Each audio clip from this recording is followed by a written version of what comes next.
Hello, ChucK friends from across the spherical world. My name is Clint Hoagland, and this is Creating Electronic Music with ChucK.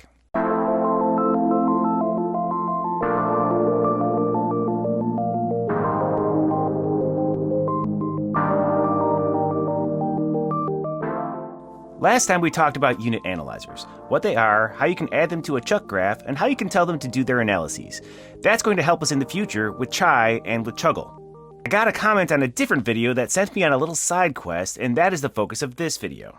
Viewer Victor Payette3055 asks, I can manage clipping inside one shred, but clipping still happens when shreds are playing simultaneously. Is there some form of master limiter or way to manage that? Now, it turns out that the answer is there is, but it's a feature that's very, very lightly documented in ChucK's documentation at the moment, so I figured this is as good a spot as any to explain how it works, at least according to my research. Let's talk about global variables. In video number 20, we talked about classes and the public and static keywords and how those let you add stuff to the ChucK virtual machine so that it can be shared between shreds or between scripts. Global variables are kind of like public classes in that they can be accessed from any script after they've been declared, but they're different in an important way. Public classes add a type to the type system that lives inside a ChucK virtual machine, whereas global variables add specific object instances to the virtual machine itself. Another way of putting that is that public classes let you expand and customize the ChucK language to suit your needs, whereas global variables just do the simpler job of sticking variables where it's easy for all the scripts that run in a ChucK instance to get at them. There are three global ChucK variables that we've already discussed, we just haven't discussed them in those terms as such, as far as I remember. Those three global variables are DAC, ADC, and black hole. All three of those variables get instantiated or spun up every time you launch a ChucK virtual machine.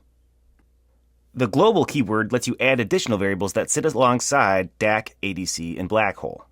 Let's see how it works. Here I have a script file. I'm calling it global string test Alvin, and in it I declare a string called globster with a value of hey, this is Alvin. This script prints the string to the console, waits 2 seconds, and then prints it again.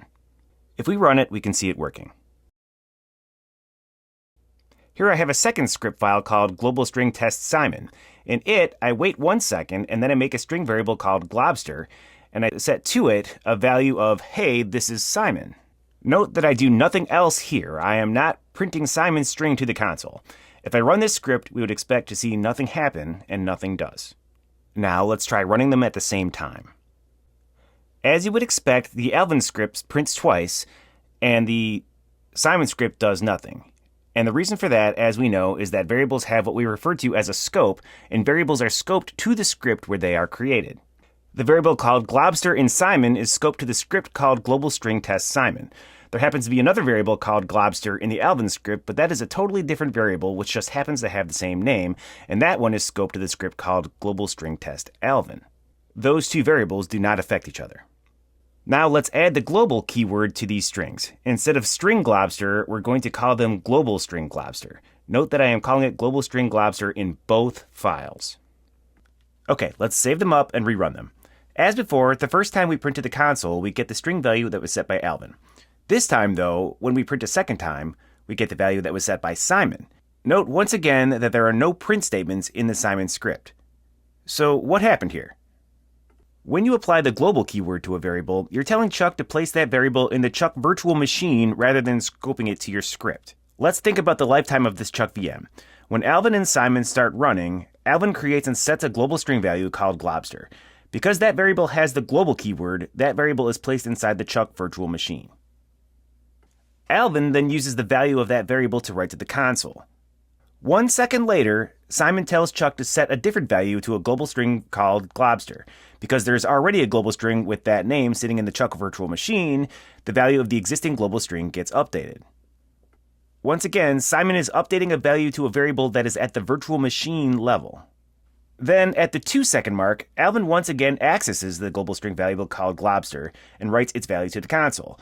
That value was changed by Simon 1 second ago, so when Alvin gets back around to it, it prints the value placed there by Simon. Let's try something similar with an oscillator. Here I have 3 scripts: global ask Alvin, global ask Simon, and global ask Theodore.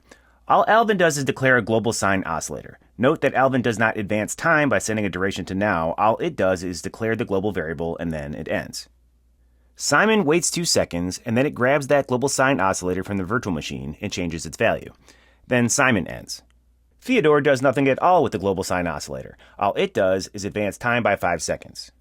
So take a moment to reason about what you expect to happen when I run these scripts together, keeping in mind how global variables work in relation to the ChucK virtual machine.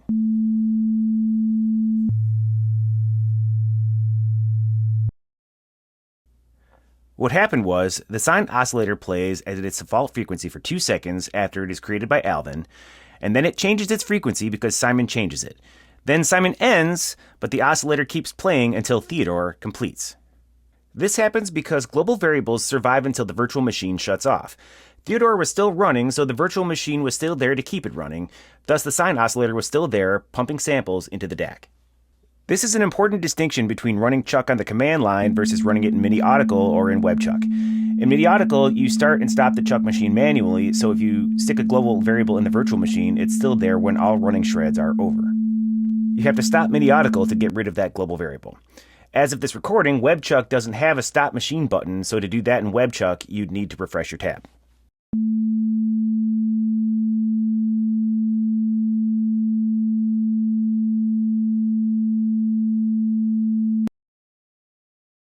Alternatively, we can get the unchuck operator out of mothballs and unchuck the oscillator from the DAC. It still technically exists in the virtual machine, but it doesn't really matter because it's not doing anything. So, to rewind to the initial question, can we create a master limiter so that every shred in our ChucK composition is protected from clipping? The answer is yes. To illustrate, here's a very simple program. I just chuck a sine oscillator into the DAC and chuck some time into now. If I run 5 of these simultaneously, you can hear that the sound is clipping because the sine wave starts sounding more like a square wave. Now, let's make another simple program. All this program does is create a global Dyno ugen that's chucked into the DAC. If I switch my sine program to using that global limiter, and then I run this script that adds that limiter to the virtual machine before running those 5 programs at once, you can now hear that the limiter is working. There's a little pop as the limiter kicks in, and then the limiter keeps the signal far below the threshold needed to cause clipping. Now, that is in mono. Theoretically, we can just make a stereo pair of these global dynos by creating an array of 2 of them. Let's try that now. If we run that script, we get a message saying, global ugen arrays are currently disabled. Boo! I don't know why that is, but the situation is apparently temporary, and also we can work around it. We can just make 2 global limiters.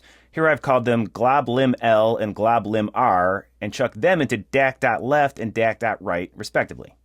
Then, anytime we want to use them, we can just make a pair of gains that goes into them, like so. I declare an array of 2 gains, and then I chuck the first array member into the left global limiter and the second one into the right global limiter. Then we can send a stereo signal into that stereo pair, and it works just as you would want. In this video, we discussed the global keyword and used it to create and use some global variables. Not sure what the next video will be about? Research is progressing in various areas. Hopefully it will be fun though.